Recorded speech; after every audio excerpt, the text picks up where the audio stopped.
La primera de las grandes medidas de la agenda de probidad fue la que se promulgó en el día de hoy, senador. Bueno, la verdad es que se han aprobado varias bien importantes. Se aprobó autonomía al servicio electoral, reforma constitucional, ya está rigiendo. Se aprobó probidad a la función pública, que aumenta las autoridades obligadas a declarar intereses y patrimonio, 17.000 autoridades, con mucho más detalle, con sanciones drásticas en caso que sean contumaces y se nieguen a declarar interés y patrimonio, enajenación de activos, fideicomiso ciego, y efectivamente este que aprobamos, o que fue promulgado hoy día, es muy relevante. Pérdida del cargo para el alcalde, concejal, consejero regional, diputado, senador, que infringe las leyes de financiamiento de las campañas, y esa sanción va a ser drástica, dolorosa. Pérdida del cargo, 3 años de provisión para trabajar en el sector público, y además va a tener la prohibición de participar en las 2 elecciones posteriores o sucesivas a la infracción.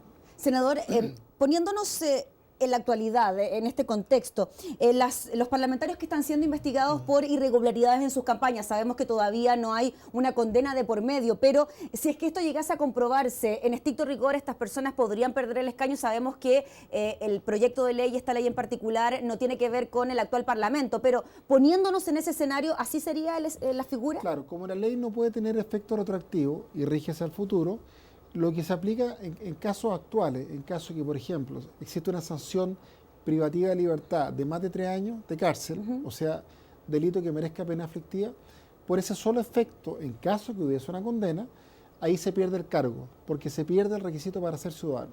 A pesar de que sea del actual Parlamento. A pesar de que sea del actual Parlamento. En el futuro va a ser mucho más fácil que alguien caiga en cesación de cargo. Va a bastar una infracción grave al financiamiento de la ley electoral y por problemas de transparencia, por problemas de límite, y en esos casos el Consejo Directivo del Servicio Electoral presenta una especie de acusación al Tribunal Electoral, al TRICEL, y el TRICEL es el que establece la destitución del cargo a la autoridad que ganó con trampa, es decir, con infracción grave a la ley electoral en materia de financiamiento.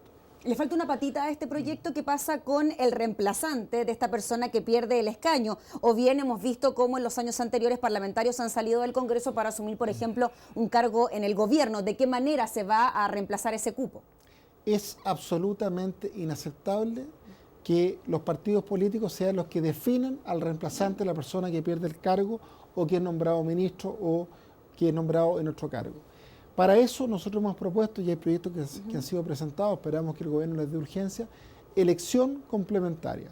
De hecho, los 2 últimos cargos que se han llenado en el Parlamento, cuando Jimena Rincón fue nombrada ministra y cuando Jorge Insulza fue nombrado ministro, fueron llenados por primarias. No sé, Manuel Antonio Mata fue elegido senador, una primaria que votaron más de 60.000 personas.